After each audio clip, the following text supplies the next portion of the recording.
Okay, my name is Bobby Vaught. Don't forget to hit the subscribe button so you know when the next presentation comes out.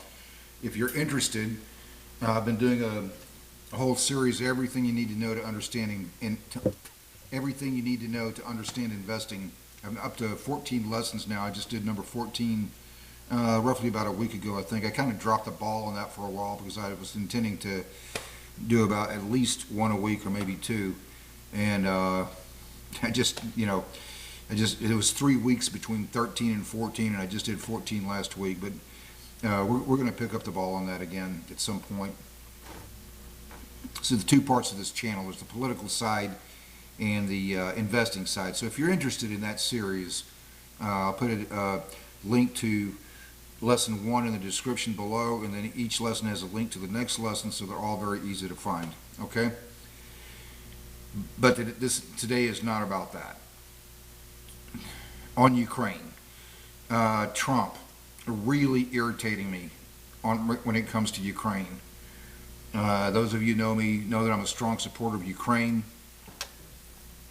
and Trump will not answer the question. He's very vague about it. So this is up from a press conference he did just a week ago, September 26, 2024. This is October 3rd, so it would have been exactly 1 week ago today. And he was meeting with Zelensky the next day, and he gives the same answers that he always does. Okay, let's listen to what he says here, and then I'll comment on it.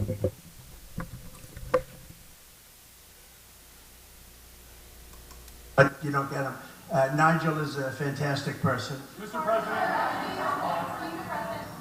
President Zelensky said that you do not understand what it takes to win this war. Oh, then I should immediately cancel my plan. No, he knows I understand. Look, I hate to see the carnage. If I were president, it never would have happened. Russia would have never attacked Ukraine. Never, ever. Okay, so we're going to continue and make sure we catch everything that he says on Ukraine here. His answer is always in 3 parts. His first part is always Russia never would have attacked Ukraine had I been president. Maybe. I don't care. I don't give a rat's ass. Not relevant to me. I don't know why it would be. What we want to know is, what is your idea going forward? Let's continue. And by the way, President Xi would have never even thought about Taiwan, which he's thinking about very seriously now, flying planes over it every single day. But President Putin would have never attacked. When I look at the horror show that's gone on, and the level of death is far greater than what is being reported. Okay, this is the second part of the same answer that he gives every time. It's always something like, I just want people to stop dying. It's very commendable. It sounds good on the surface of it. Here's the problem. I just want people to stop dying. It's not a foreign policy. I've said this many times before, and I'll say it again. Peace can never be exclusively defined as the absence of war. Peace is the absence of tyranny. So let's continue here. When you look at those cities, they're all knocked down, those beautiful, gorgeous golden domes, they're shattered and lying on their side, never to be replaced again. You can't ever replace that. 2,000 years old. When you look at the heritage of that really very vibrant country in so many different ways, and you see how it's been so broken, the people, so many people dead. It's very true. That part's very true. Ukraine has been decimated. People that I know there tell me that they're very disgusted. Their population is diminishing. They're either dying or leaving. Imagine if 9/11, if all of Manhattan were gone from the Bronx all the way to Times Square. Okay, that describes several cities in Ukraine. The bomb that fell on the theater in Mariupol that killed 500 people, including children. just attack after attack. The bodies lying on the streets in Bilka, the bodies in mass graves.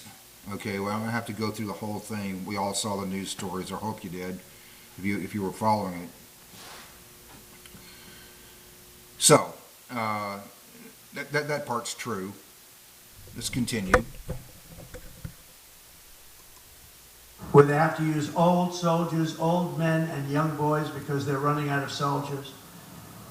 It's a very terrible thing. And then you see that the United States is paying for most of it, and Europe is not chipping in. And all you have to do with Europe is the same thing I did with NATO. Say you have to pay. And if you say you have to pay, they will. It's very unfair to the United States, but I look forward to seeing him tomorrow. We'll see. I do believe, I disagree with him. By seeing him tomorrow, he means Zelensky. As I recall, he was meeting with Zelensky, I think it was the very next day, so that's what he's referring to there. Well, he doesn't know me, but I disagree, but I will say this. I believe I will be able to make a deal between President Putin and President Zelensky quite quickly. And that's the third thing he always says. I believe I'll be able to make, he always says I'll be able to make a deal between Zelensky and Putin quite quickly. At one point, I think he said something to the effect, I'm going to call Zelensky, I'm going to call Putin, I'm going to tell them they're going to have to make a deal. Okay, well, I mean, you know, David Copperfield would be quite proud, I guess. I mean, can you do the one where you pull a rabbit out of the hat? So let's continue here.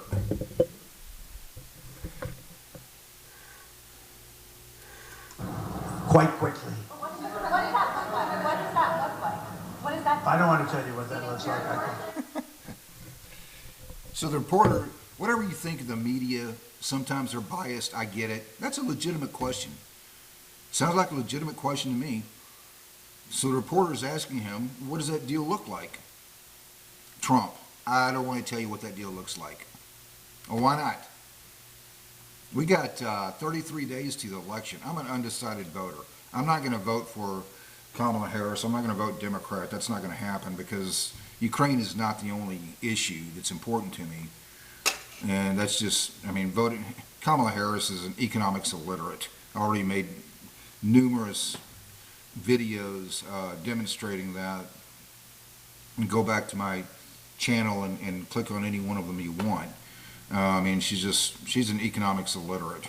She's horrible even as Democrats go in terms of economics and other issues as well. So I'm not going to vote Democrat, but I'm an undecided voter.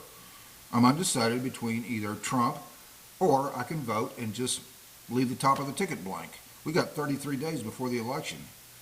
Personally, I'd probably like to hear an answer on this issue about Ukraine. It's very important to me.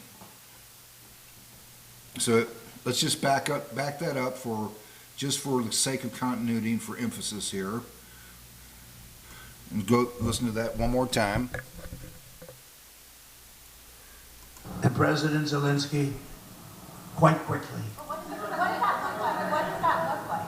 What is that? I don't want to tell you what that looks like.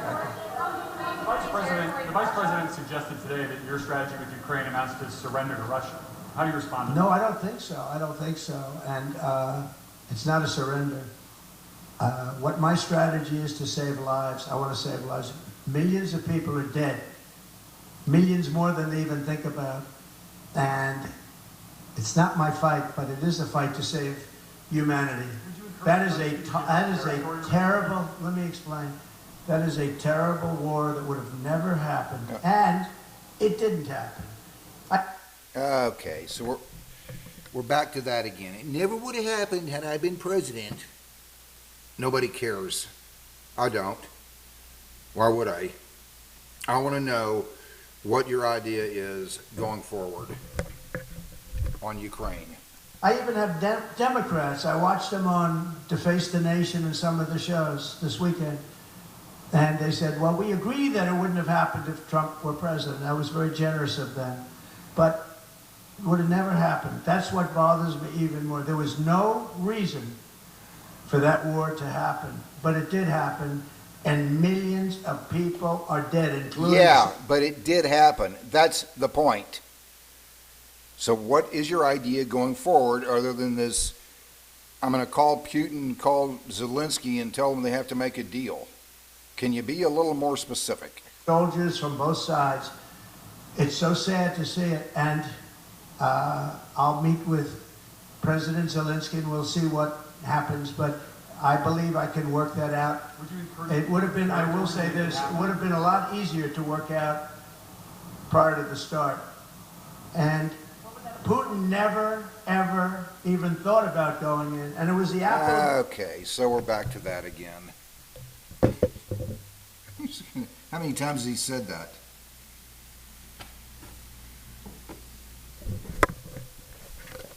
I knew him very well, had a very good relationship, despite the Russia hoax. It was a total hoax.